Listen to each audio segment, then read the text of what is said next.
이 나이에 뭘 그렇게까지 하세요? 아무도 없는 새벽 골목, 낡은 장화 한 켤레가 배수구 앞에 멈춰 섰습니다. 한기준은 쭈그리고 앉아 손가락 끝으로 시멘트 틈새를 훑쳤습니다. 이미 세 번째로 같은 자리를 짚는 것이었지만 그의 표정엔 지루함이 없었습니다. 오히려 눈썹이 미세하게 모였다 풀렸다를 반복했습니다. 무언가 그의 손끝이 기억하는 것들이 있었습니다. 그가 이 상가 건물을 매일 아침 직접 순찰하기 시작한 것은 은퇴 직후부터였습니다. 토목 기술자로 30년 넘게 현장을 누빈 사람에게 쉰다는 개념은 쉽게 납득되지 않았습니다. 몸이 기억하는 것들이 있었습니다. 벽면의 균열이 어느 방향으로 번지는지, 배수로의 기울기가 0.5도만 틀어져도 폭우 때 어디로 물이 역류하는지, 수십 년치의 감각이 아직도 그의 손바닥과 발바닥 안에 살아 있었습니다. 건물은 4층짜리 낡은 상가였습니다. 1층엔 베이커리, 2층과 3층엔 소규모 사무실들, 4층엔 기준과 정숙 부부가 거주하는 살림집이 있었습니다. 지은 지 25년이 넘었지만 기준의 눈에 이 건물은 아직은 버틸 수 있는 것이었습니다. 세상이 낡은 것을 무조건 허물고 새 것으로 바꾸려는 속도에 맞서 그는 조용히 버티고 있었습니다. 동네 사람들은 가끔 그를 보며 수군거렸습니다. 매일 아침 건물을 한 바퀴씩 도는 노인, 벽을 손바닥으로 두드리고 배수구에 나뭇잎 하나 끼어 있으면 직접 걷어내는 노인. 누군가 한 번은 그에게 대놓고 물었습니다. 왜 그렇게까지 하냐고, 관리인 쓰면 되지 않냐고. 기준은 그 말에 대답 대신 벽을 한 번 더 두드렸습니다. 대답이 그 안에 있었습니다. 두드려봐야 아는 것들이 있다고 그 손끝의 감각이 말하고 있었습니다. 그날 오전 1층 베이커리의 철문이 덜컥 열리면서 민재가 나왔습니다. 앞치마에 밀가루가 묻어 있었고 얼굴엔 뭔가 말을 꺼내려다 삼킨 사람 특유의 긴장감이 감돌았습니다. 기준은 건물 모퉁이 쪽 벽을 살피다 자연스럽게 고개를 들었습니다. 민재는 가게를 연 지 3년이 됐습니다. 처음엔 작은 동네 빵집으로 시작했지만 얼마 전부터 배달 플랫폼에 입점하면서 손님이 부쩍 늘었습니다. 가게 안을 들여다보면 낡은 타일 벽과 오래된 인테리어가 눈에 걸렸습니다. 요즘 손님들은 맘만큼이나 공간을 소비한다는 걸 민재는 누구보다 잘 알았습니다. SNS에 올릴 만한 배경, 감성적인 조명, 깔끔한 카운터, 그 모든 것이 매출과 직결됐습니다. 사장님, 솔직히 말씀드리면 건물 좀 손봐야 할 것 같습니다. 요즘은 인테리어가 생명이라서요. 말투는 조심스러웠지만 눈빛엔 결심이 서려 있었습니다. 단순히 벽지 하나 바꾸자는 이야기가 아니었습니다. 민재의 시선이 잠깐 건물 전체를 훑고 지나갔습니다. 그 눈빛이 말하고 있었습니다. 이 건물, 이제 다시 지어야 하지 않겠냐고. 기준은 민재를 똑바로 바라봤습니다. 그리고 아무 말도 하지 않은 채 잠시 건물 벽으로 시선을 옮겼습니다. 외벽 페인트가 군데군데 들뜨긴 했지만 그건 표면의 문제였습니다. 기준이 보는 건 그 아래였습니다. 벽체의 두께, 하중을 받는 기둥의 각도, 수십 년 동안 천천히 내려앉은 기초의 상태, 그것들이 그의 눈에 문자처럼 보였습니다. 아직은 튼튼합니다. 겉만 번지르르 하다고 다 좋은 건 아닙니다. 말은 짧았고 톤은 낮고 단호했습니다.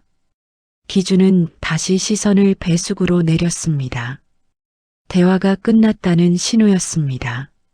민재는 입을 열었다 닫았습니다. 뭔가 더 말하고 싶었지만 그 짤막한 문장 앞에 막혀버린 것처럼 그는 결국 앞치마 끈만 두 손으로 꽉 쥐고 가게 안으로 돌아갔습니다.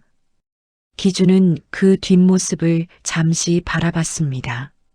민재가 나쁜 사람이 아니라는 걸 그는 알았습니다. 열심히 사는 청년이었습니다. 다만 그의 눈에 보이는 것들이 달랐습니다. 민재는 앞만 봤고 기준은 아래를 봤습니다. 두 사람 사이엔 단순한 세대 차이가 아니라 전혀 다른 시간의 결이 흐르고 있었습니다. 그날 저녁 기준은 4층 살림집 서재에 혼자 앉아 오래된 노트를 꺼냈습니다. 현장 시절부터 써온 것이었습니다. 빼곡히 적힌 수치들과 도면 메모들. 그 중에서 그는 이 상가가 지어지던 해의 페이지를 펼쳤습니다. 손가락으로 숫자를 짚으며 천천히 읽어 내려갔습니다. 무언가 확인하려는 것처럼 혹은 무언가 기억해 내려는 것처럼 창밖으로 골목의 가로등 빛이 건물 외벽을 노랗게 물들이고 있었습니다. 그 빛 아래 서 있는 건물은 낡고 투박했지만 기준의 눈엔 그것이 그냥 건물이 아니었습니다. 자신이 직접 참여한 현장, 수십 년의 세월이 쌓인 구조물, 그리고 지금도 누군가의 삶을 바치고 있는 공간, 그것이 그에게는 곧 책임이었습니다. 기준이 집으로 돌아온 시간은 저녁 6시가 조금 넘어서였습니다. 아내 정숙은 주방에서 된장찌개를 끓이고 있었습니다. 부엌문을 열자마자 냄새가 훅 들어왔고 기준은 별말 없이 손을 씻고 식탁에 앉았습니다. 정숙은 냄비를 내려놓으며 그를 슬쩍 바라봤습니다. 오늘따라 어깨가 더 내려앉아 있었습니다. 말을 안 해도 알 수 있었습니다. 남편이 무언가를 마음에 담고 있을 때 보이는 특유의 표정이 있었습니다. 시선이 식탁 위 허공 어딘가를 향할 때, 숟가락을 들었다가 내려놓기를 반복할 때, 당신은 왜 그렇게 직접 다녀요? 정숙의 질문은 가볍게 던져졌지만 그 안엔 오래된 관찰이 담겨 있었습니다. 기준은 잠시 숟가락을 내려놓으며 대답했습니다. 누군가는 책임져야지. 정숙은 웃지도 않고 반박하지도 않았습니다. 잠시 침묵이 흘렀습니다. 그러다 그녀가 천천히 입을 열었습니다. 책임도 좋지만 사람 마음도 살펴요. 기준은 그 말을 듣고 표정을 바꾸지 않았습니다. 하지만 젓가락을 잡는 손끝에 잠깐 힘이 들어갔습니다. 정숙은 더 이상 말을 잇지 않았습니다. 오래 함께 산 부부가 나누는 대화엔 때로 많은 말이 필요 없었습니다. 그녀는 기준이 민재와 무슨 이야기를 나눴는지 구체적으로 몰랐지만 그가 또 누군가의 마음을 놓쳤을 거라는 건 짐작할 수 있었습니다. 그날 밤 기준은 오래도록 서재에 앉아 있었습니다. 정숙의 말이 머릿속에서 조용히 맴돌았습니다. 그가 평생 해온 일은 구조를 보는 것이었습니다. 눈에 보이지 않는 힘의 흐름을 읽고 무너질 곳을 미리 알아채는 것. 그러나 사람의 마음에 대해서는 그 감각이 무뎠습니다. 민재가 원하는 게 단순히 새 인테리어가 아닐 수도 있다는 것을 그는 그제야 조금씩 떠올렸습니다. 며칠이 지났습니다. 한여름의 장마가 본격적으로 시작됐습니다. 첫날은 가랑비였고 이튿날엔 굵은 빗줄기가 골목을 두드렸습니다. 셋째 날 새벽 기준의 휴대폰에 카카오톡 메시지가 들어왔습니다. 발신자는 민재였습니다. 메시지엔 사진이 한 장 첨부돼 있었습니다.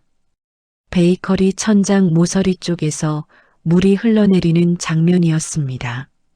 시멘트가 얼룩지고 벽지한 귀퉁이가 축 처져 있었습니다. 그 아래엔 빵 반죽 위에 빗물이 떨어지지 않도록 급하게 빈 쟁반으로 덮어놓은 모습도 보였습니다.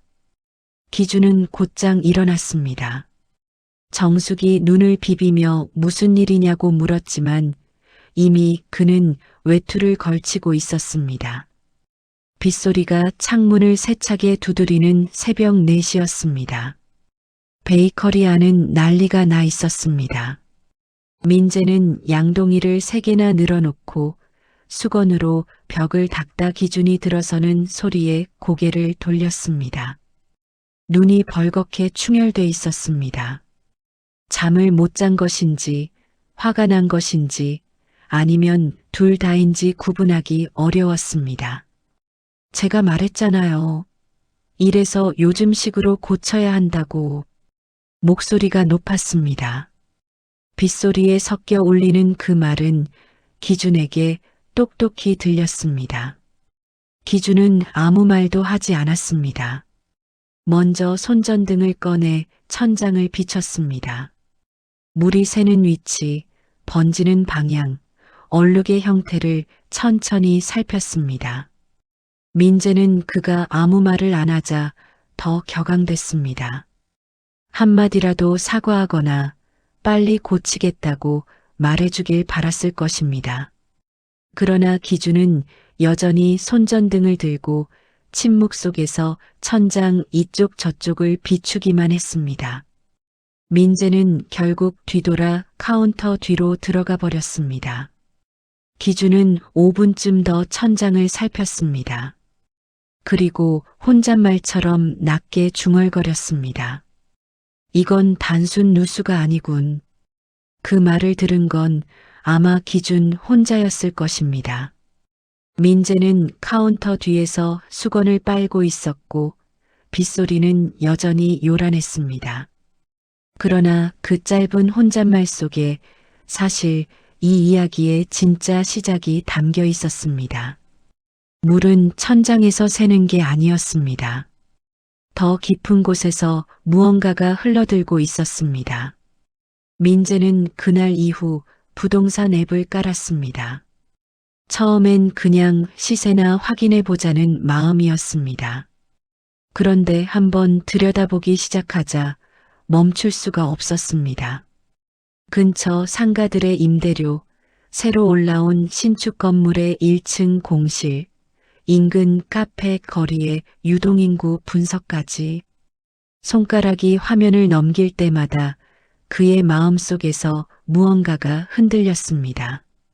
그리고 며칠 뒤 박 소장이 베이커리 문을 밀고 들어왔습니다. 동네에서 오래 영업해온 부동산 중개인으로 말이 빠르고 숫자에 밝은 50대 여성이었습니다. 그녀는 아메리카노 한 잔을 주문하면서 자연스럽게 민재 옆에 앉았습니다. 요즘 빨리 정리하시는 게 이익입니다. 이 건물, 재건축 얘기 이미 나오고 있어요. 민재는 커피 잔을 내려놓으며 귀를 기울였습니다. 박 소장의 말은 현실적이었습니다. 이 일대가 재개발 검토 구역에 포함됐다는 소문, 건너편 낡은 다세대 주택이 이미 컨설팅 받고 있다는 이야기, 지금 들어온 세입자 중 일부는 이미 나갈 채비를 한다는 것. 박 소장은 감언이설을 쓰지 않았습니다. 그냥 숫자로 말했고 숫자는 민재가 듣고 싶었던 것들을 향해 조용히 손짓했습니다. 그날 저녁 기준은 서재에 혼자 앉아 오래된 서류함에서 도면을 꺼냈습니다. 25년 전 이 상가가 지어질 때 그가 직접 참여했던 공사의 원도면이었습니다. 접힌 자국마다 세월이 배어 있었습니다. 그는 형광펜도 없이 연필 끝으로 선들을 짚어가며 읽었습니다. 도면의 특정 구역에 그의 눈이 멈췄습니다. 지하 배관이 지나가는 경로였습니다. 당시 공사 중에 집안 일부를 굴착하고 다시 메웠던 구간이 있었습니다. 기술적으로는 문제가 없었지만 25년이 지난 지금 그 구간의 집안이 어떻게 됐는지는 직접 확인해 보지 않고서는 알 수 없었습니다. 기준은 도면을 접지 않고 그대로 테이블 위에 펼쳐뒀습니다. 그리고 메모지에 짧은 문장을 적었습니다. 집안 침하 여부 확인 필요. 특히 D- 구역 배관 인근. 손글씨는 굵고 또렷했습니다. 이튿날 아침 기준은 지인에게 전화를 걸었습니다. 현직에서 은퇴했지만 여전히 업계와 연이 닿아 있는 구조 전문가였습니다. 통화는 짧았습니다. 증상을 설명하자 상대방은 잠시 침묵했다가 말했습니다. 직접 봐야 한다고, 사진만으로는 판단할 수 없다고. 기준은 전화를 끊고 창밖을 바라봤습니다. 건물이 보였습니다. 아무것도 모른 채 오늘도 사람들이 드나들고 있었습니다. 빵 냄새가 골목으로 새어나오고 있었고 2층 사무실 창문에서 누군가 커피를 마시고 있었습니다. 아무것도 이상해 보이지 않는 오전이었습니다. 그러나 기준은 알고 있었습니다. 보이지 않는다고 없는 것이 아니라는 것을. 안전진단 신청을 결정한 날은 유독 더운 날이었습니다. 기준은 아침 일찍 구청에 들러 관련 서류를 받아왔고 오후엔 민간 안전진단 업체 2곳에 견적을 요청했습니다. 비용은 적지 않았습니다. 퇴직금 일부를 쓰는 것이었습니다.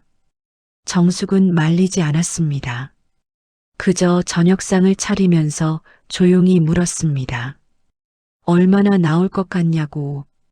기준은 대략적인 금액을 말했고 정숙은 고개를 한번 끄덕였습니다. 그게 전부였습니다. 문제는 민재였습니다. 기준이 안전진단 진행 사실을 알리자 민재의 얼굴에 처음엔 당혹감이 지나갔습니다. 그리고 잠시 침묵하다 물었습니다. 얼마나 걸리냐고. 기준이 1달에서 2달 정도 걸릴 수 있다고 하자 민재의 표정이 굳었습니다. 결국 시간 끄시는 거죠? 기준은 그 말을 듣고 입을 다물었습니다.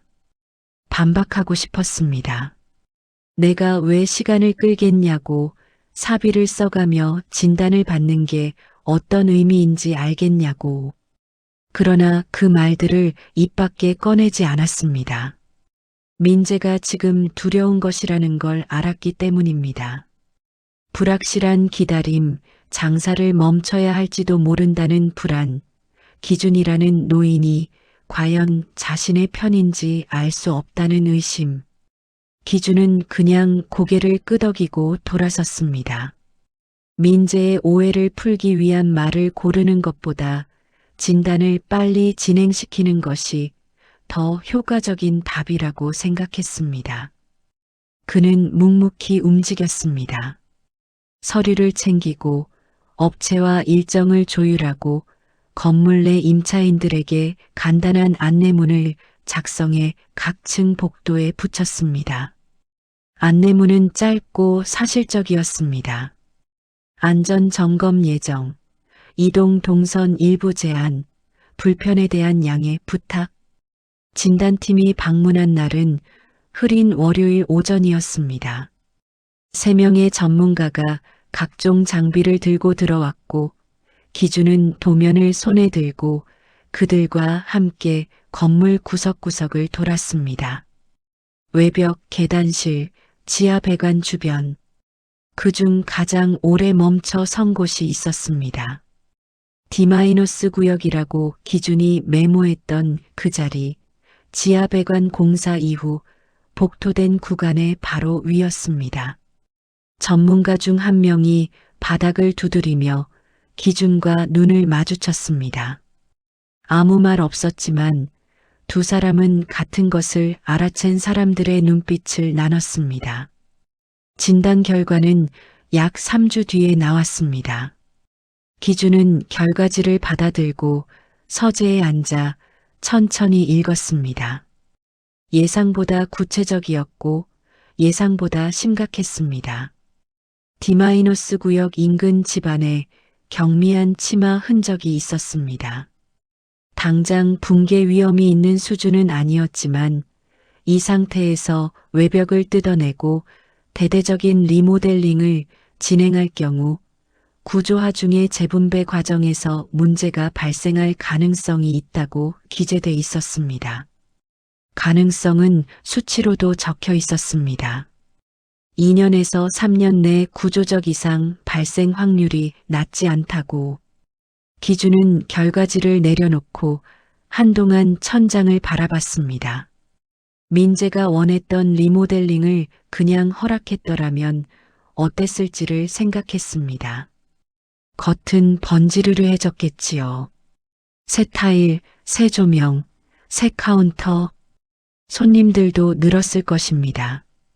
그리고 어느 날 누군가 계단을 내려오다 바닥이 미세하게 내려앉는 걸 느꼈을 것입니다. 처음엔 기분 탓이라 했겠지요. 두 번째쯤엔 건물 어딘가에서 소리가 났을 것입니다. 그는 이튿날 민재를 불렀습니다. 결과지를 테이블에 펼쳤습니다. 민재는 아무 말 없이 그 종이를 읽었습니다. 한 번 읽고 다시 돌아가 한 번 더 읽었습니다. 민재는 말을 잃었습니다. 입술이 움직이다 멈췄습니다. 그는 기준을 봤습니다. 그리고 창밖을 봤습니다. 자신이 박 소장 말을 듣고 얼마나 쉽게 생각했는지, 자신이 기준을 얼마나 오해했는지가 그 얇은 결과지 위에 고스란히 드러나 있었습니다. 기준은 진단 결과를 받은 다음 주 월요일 임차인 전체를 4층으로 불렀습니다. 다들 무슨 일인가 싶어 조심스럽게 올라왔습니다. 정숙은 주방에서 커피와 식혜를 내왔고 기준은 결과지와 공사 일정 초안을 나눠줬습니다. 그는 말을 많이 하지 않았습니다. 집안 치마 흔적이 있다는 것, 겉을 고치기 전에 뿌리를 먼저 봐야 한다는 것, 그러려면 일정 기간 불편이 있을 것이라는 것. 짧고 사실적이었습니다. 2층 세입자 중 한 명이 손을 들었습니다. 공사 기간엔 어떻게 하냐고. 기준은 미리 준비해온 임시 임대료 감면안을 꺼냈습니다. 공사 기간 동안 임대료 일부를 유예하겠다고 했습니다. 방안이 잠시 조용해졌습니다. 아무도 예상하지 못한 제안이었습니다. 민재는 손에 든 종이를 내려다보다 고개를 들었습니다. 기준의 눈을 똑바로 바라봤습니다. 처음으로 제대로. 제가 조급했습니다. 민재의 목소리는 낮고 분명했습니다. 변명도 수식도 없는 말이었습니다. 방 안의 공기가 조금 달라졌습니다. 기준은 그 말을 받아 오래 붙잡지 않았습니다. 그냥 천천히 고개를 끄덕였습니다. 젊을 땐 속도가 보이죠. 나이 들면 바닥이 먼저 보입니다. 웃음이 담긴 말이었습니다. 그것이 책망이 아니라는 걸 민재는 느꼈습니다. 기준이 30년 넘게 현장에서 배운 것, 수십 번 실수하고 수정하고 다시 짚어가면서 얻은 것이 그 짧은 문장 안에 다 담겨 있었습니다. 공사는 예상보다 조심스럽게 진행됐습니다. D-구역 집안 보강이 먼저였습니다. 굴착하지 않고 약액 주입 방식으로 집안을 단단하게 채우는 작업이었습니다. 소음이 적었고 진동도 제한됐습니다. 기준은 매일 현장에 나와 작업자들 옆에 서 있었습니다. 지시보다는 질문하는 방식이었습니다. 여기 압력은 어떻게 보세요? 이 구간은 어제랑 비교하면 어떻습니까?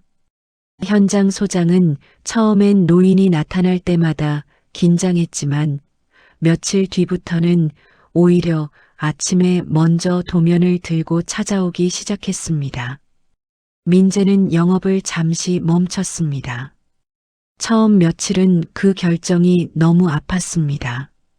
문을 닫고 카운터에 혼자 앉아 있으면 바깥에서 들려오는 작업 소리가 마치 자기 가게를 뜯어내는 것처럼 느껴졌습니다.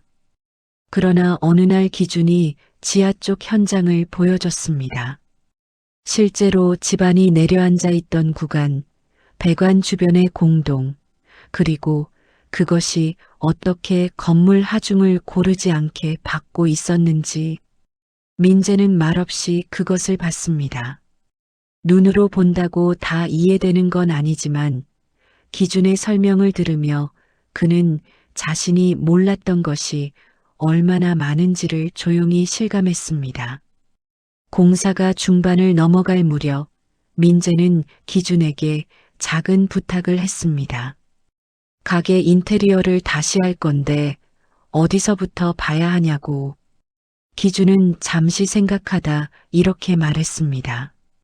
벽을 먼저 보지 말고 바닥을 먼저 보라고. 무엇을 바꾸고 싶은지보다 무엇을 지켜야 하는지부터 물어보라고. 민재는 그 말을 메모했습니다. 몇 달이 지났습니다. 공사는 조용히 그러나 꼼꼼하게 마무리됐습니다. 건물은 화려하지 않았습니다. 외벽에 새 페인트가 칠해졌고 배수로가 바로잡혔으며 지하 구조가 조용히 단단해졌습니다. 드라마틱한 변화는 없었습니다. 하지만 기준은 알았습니다. 이 건물이 앞으로 또 20년은 버틸 수 있다는 것을. 재오픈 전날 밤 민재는 혼자 불 켜진 가게 안에서 진열대를 닦았습니다. 새로 들인 조명이 빵을 따뜻하게 비추고 있었습니다. 그는 잠시 손을 멈추고 천장을 봤습니다. 물이 새던 그 자리, 이제는 깔끔하게 보수되어 아무 흔적도 없었습니다. 그런데 묘하게 그 자리를 보는 것이 이제는 불안하지 않았습니다. 오히려 뭔가 단단한 것이 거기 있다는 걸 알기 때문에 안심이 됐습니다. 다음 날 아침 기준은 여느 때처럼 건물을 한 바퀴 돌았습니다. 배수구, 외벽, 계단실. 그런데 모퉁이를 돌다 민재와 마주쳤습니다. 재오픈 준비를 하러 나온 것이었습니다. 두 사람은 잠시 서로를 봤습니다. 사장님, 오늘은 어디부터 볼까요? 민재의 말이었습니다. 가볍게 물었지만 그 안에는 이전과 다른 무게가 담겨 있었습니다. 단순한 질문이 아니었습니다. 함께 보겠다는 말이었습니다. 기준의 얼굴에 잔잔한 미소가 번졌습니다. 그는 건물 쪽으로 시선을 돌리며 천천히 발걸음을 뗐습니다. 골목에 아침 햇살이 들어오고 있었습니다. 기준의 낡은 장화와 민재의 운동화가 나란히 시멘트 바닥 위를 걸었습니다. 빠른 쪽도 없었고 처지는 쪽도 없었습니다. 딱 그만큼의 속도로 두 사람은 같은 방향을 향해 걸었습니다. 민재의 베이커리가 재오픈한 것은 공사가 끝나고 열흘이 지난 뒤였습니다. 별다른 홍보를 하지 않았습니다. 그냥 문을 열었습니다. 그런데 오전 10시가 채 되기 전에 줄이 생겼습니다. 공사 기간 동안 가게 문이 닫혀 있던 것을 아쉬워하던 단골들이었습니다. 몇 주 동안 다른 동네 빵집을 전전하다 다시 돌아온 얼굴들이었습니다. 재오픈 첫날 민재는 진열대에 빵을 채우면서 손이 조금 떨렸습니다. 긴장이 아니라 감사 때문이었습니다. 오는 손님마다 고마웠습니다.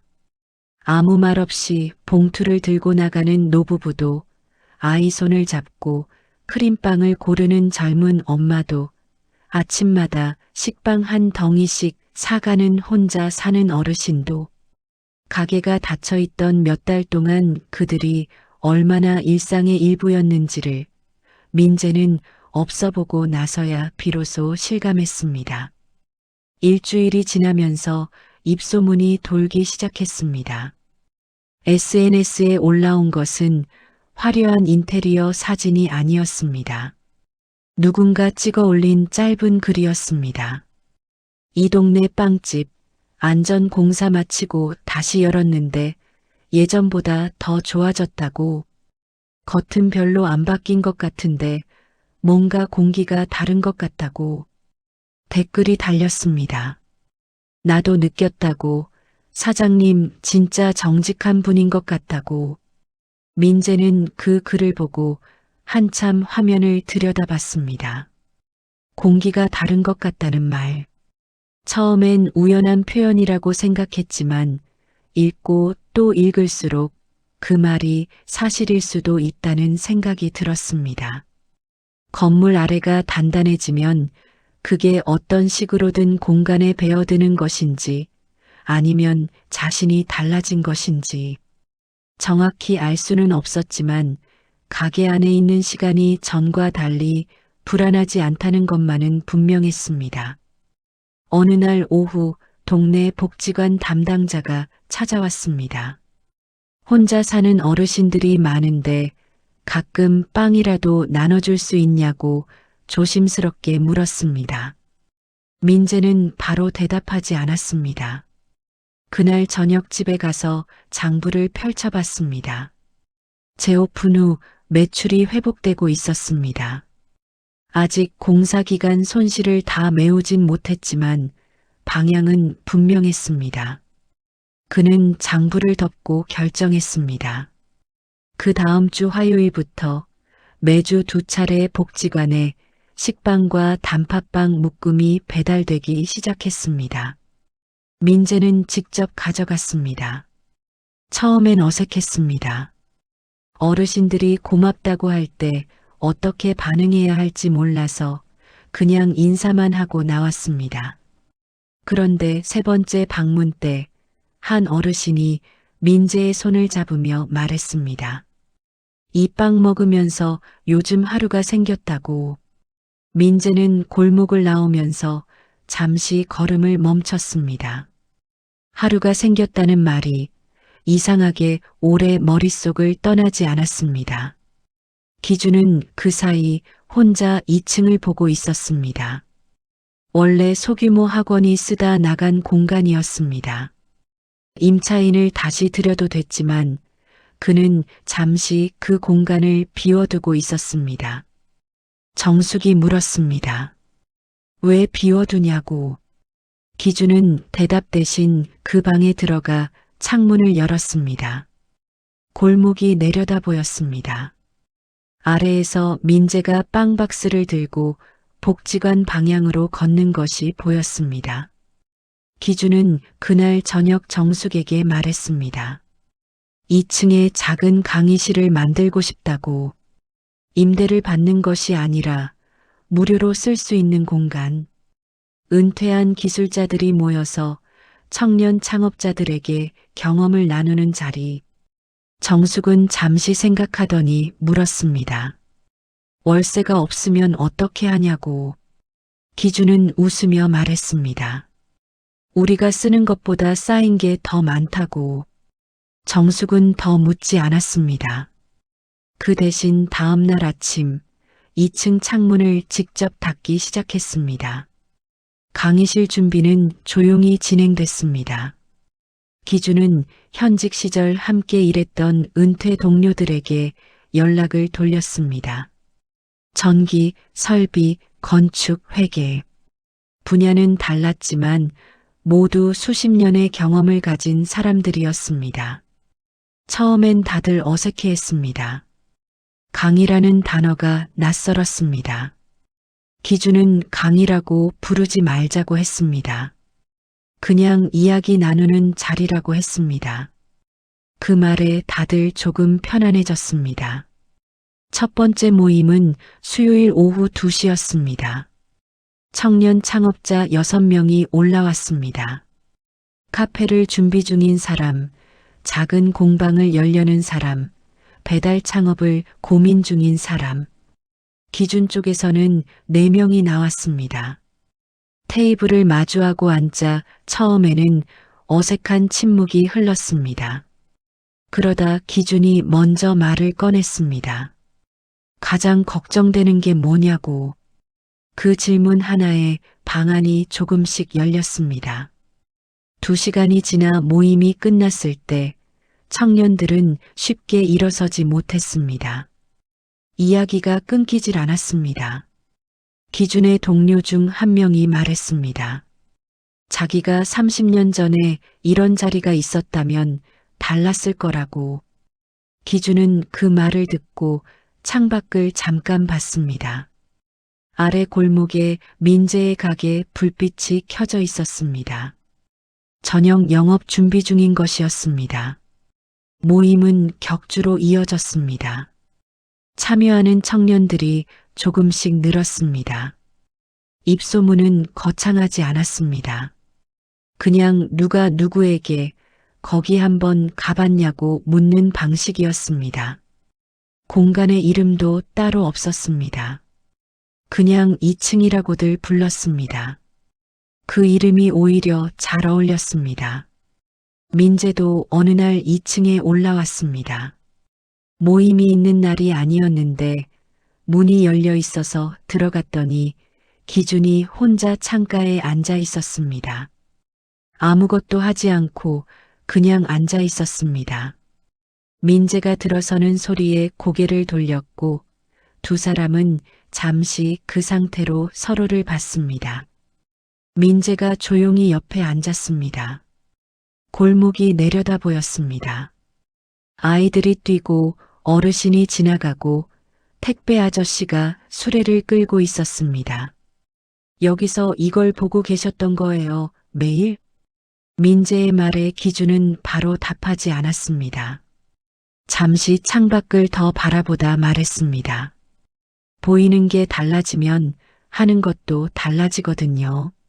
민재는 그 말을 곱씹었습니다. 자신이 처음 이 건물에서 보려 했던 것은 손님이었습니다. 더 많은 손님을 부를 수 있는 인테리어, 더 많이 찍힐 수 있는 공간. 그러나 지금 그가 보는 것은 달랐습니다. 가게 문을 열 때 들어오는 단골의 얼굴, 복지관 어르신의 손, 이 골목이 매일 조금씩 살아가는 방식. 그 모든 것이 자신이 만드는 빵과 연결돼 있다는 것. 2층 창가에 앉은 두 사람은 한동안 아무 말 없이 골목을 내려다봤습니다. 말이 없어도 불편하지 않았습니다. 각자 다른 것을 보고 있었지만 같은 방향을 향하고 있었습니다. 빠른 세상에서 느린 걸음은 뒤처짐이 아닙니다. 무너지지 않게 붙잡는 힘입니다. 가을이 왔습니다. 골목 입구에 낡은 은행나무가 노랗게 물들기 시작했습니다. 기준은 그날도 아침 일찍 건물을 한 바퀴 돌았습니다. 습관은 변하지 않았습니다. 달라진 것이 있다면 그 걸음이 이제는 혼자가 아닐 때가 많다는 것이었습니다. 민재는 가게 문을 열기 전 가끔 기준과 함께 건물 순찰을 했습니다. 처음엔 그냥 따라다니는 것이었습니다. 기준이 어디를 보는지, 무엇을 짚는지, 손바닥으로 벽을 두드릴 때 어떤 소리에 귀를 기울이는지를 곁에서 지켜봤습니다. 서서히 민재도 눈이 생겼습니다. 배수구 낙엽이 쌓이기 전에 미리 걷어내게 됐고 외벽 페인트가 들뜨는 부분을 발견하면 기준에게 먼저 말했습니다. 기준은 그럴 때마다 아무 말 없이 고개를 끄덕였습니다. 그 끄덕임이 민재에게는 충분했습니다. 2층 강의실엔 이제 고정적으로 오는 청년들이 생겼습니다. 처음 6명에서 15명으로 늘었고 한 번은 인근 대학교 창업 동아리에서 단체로 방문하기도 했습니다. 기준의 동료들은 처음보다 훨씬 편하게 말했습니다. 어색하게 강의를 하려 하지 않고 그냥 실패했던 이야기를 꺼냈습니다. 자신이 놓쳤던 것들, 뒤늦게 알아챈 것들, 돌아보면 달리 했어야 했던 순간들. 그 이야기들이 청년들에겐 어떤 교과서보다 단단하게 박혔습니다. 어느 날 오후 2층 모임이 끝나고 청년 한 명이 기준에게 다가왔습니다. 28살이라고 했습니다. 작은 인테리어 시공업체를 창업하려 하는데 처음에 어떤 것부터 봐야 하냐고 물었습니다. 기준은 잠시 그를 바라보다 답했습니다. 현장을 먼저 보세요. 도면보다 현장이 먼저입니다. 사람이 사는 공간엔 도면에 없는 것들이 있거든요. 그 청년은 수첩에 받아 적었습니다. 기준은 그 모습을 보며 오래전 자신이 처음 현장에 나갔던 날을 떠올렸습니다. 아무것도 몰라서 벽만 들여다봤던 날, 선배가 등을 툭 치며 했던 말. 발부터 봐라. 땅이 말해준다. 그 말이 30년 넘게 그의 안에 살아 있었습니다. 이제 그 말이 다시 다른 사람 안으로 걸어 들어가고 있었습니다. 겨울이 오기 전 복지관에서 연락이 왔습니다. 민재가 꾸준히 빵을 가져다 주는 덕분에 어르신들이 가게에 직접 찾아오고 싶어 한다고 했습니다.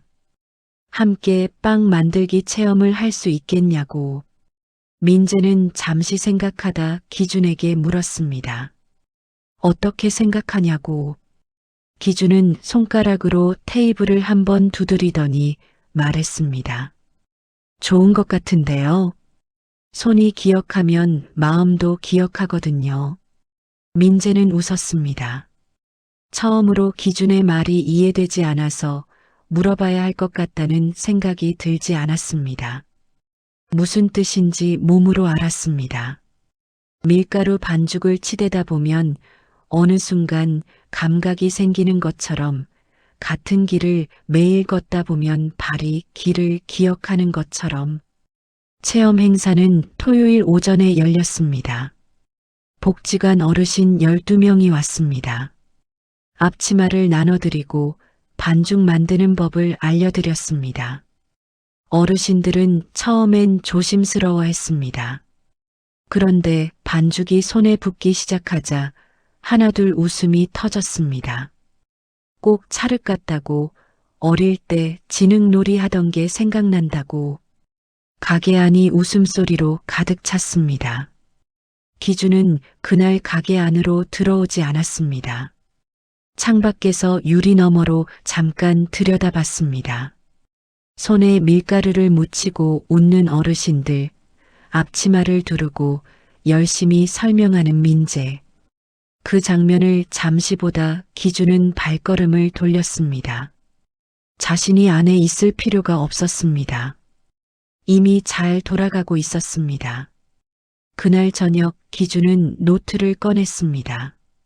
오래된 현장 노트가 아니라 얼마 전 정숙이 사다 준 새 노트였습니다. 그는 오늘 있었던 일들을 짧게 적었습니다. 날씨, 행사, 청년 수첩에 받아 적던 얼굴, 그리고 마지막에 한 줄을 더 적었습니다. 건물은 사람을 바칩니다. 사람은 사람을 바칩니다.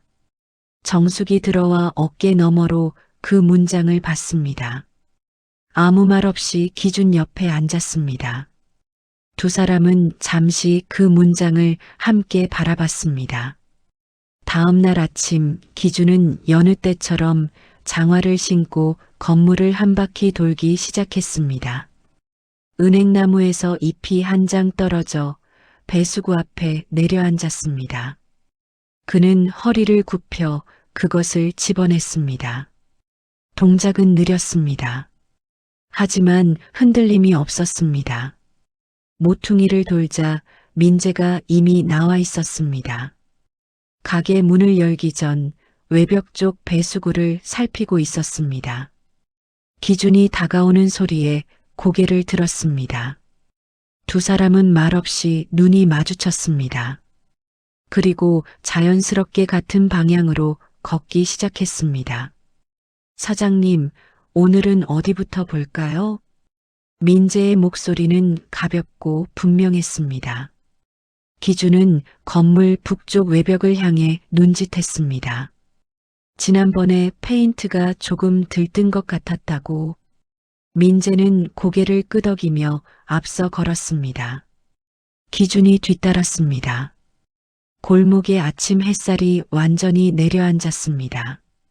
두 사람의 그림자가 나란히 시멘트 위에 떨어졌습니다. 기준의 그림자는 민재보다 약간 짧고 약간 느렸습니다. 그러나 걸음은 흔들리지 않았습니다. 오히려 민재가 걸음을 맞추려 살짝 속도를 줄였습니다. 두 사람 사이에 아무 말이 없었지만 그 사이의 공기는 이전과 완전히 달랐습니다. 세상은 빠릅니다. 더 빠르게, 더 새롭게, 더 높이.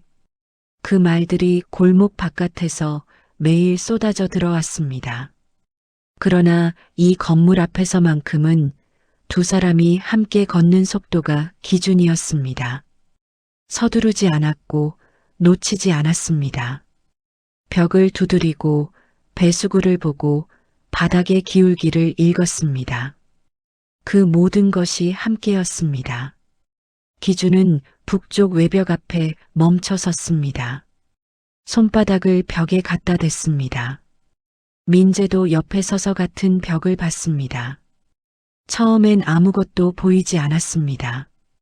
그러다 햇빛 각도가 조금 바뀌면서 페인트 아래로 아주 미세한 금 하나가 빛을 받아 드러났습니다. 길이는 손바닥 절반도 안 됐습니다. 깊지 않았습니다. 당장 문제가 될 것은 아니었습니다. 하지만 기준은 그 자리에 손가락을 올렸습니다. 민재가 들여다봤습니다. 작은 거네요.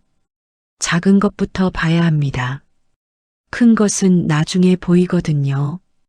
기준이 메모지를 꺼내 날짜와 위치를 적었습니다. 민재는 그 옆에 서서 기다렸습니다. 급하지 않았습니다. 아직 가게 문을 열기까지 30분이 남아 있었습니다. 기준은 메모를 접어 주머니에 넣었습니다. 그리고 다시 걷기 시작했습니다. 민재가 나란히 걸었습니다. 두 사람의 발소리가 골목에 조용히 깔렸습니다. 속도가 빠른 것만이 강한 것이 아닙니다. 끝까지 무너지지 않는 것이 강한 것입니다. 기준은 그것을 30년의 현장에서 배웠습니다. 민재는 그것을 몇 달 사이에 배웠습니다. 그리고 이 건물은 두 사람이 배운 것의 증거처럼 오늘도 골목 안에 서 있었습니다. 낡았지만 단단하게, 느리지만 흔들리지 않게. 느린 걸음이 마지막에 도달하는 곳은 빠른 걸음이 지나쳐버린 자리입니다. 기준은 건물을 한 바퀴 다 돌고 나서 입구 앞에 섰습니다. 아래를 봤습니다. 그의 장화코가 건물 정문 앞 시멘트에 닿아 있었습니다. 그 시멘트 아래로 보강된 집안이 있었고 그 집안 위에 건물이 서 있었고 그 건물 안에 사람들이 살고 있었습니다.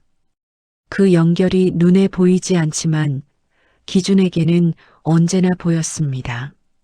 민재가 가게 문을 열면서 안으로 들어갔습니다. 잠시 후 빵 굽는 냄새가 골목으로 새어나오기 시작했습니다. 기준은 그 냄새를 한번 맡고 다시 걸음을 뗐습니다. 내일도 이 길을 걸을 것이었습니다. 모레도, 그 다음 날도. 느린 걸음은 끝나지 않습니다. 그것이 이 이야기의 기적입니다.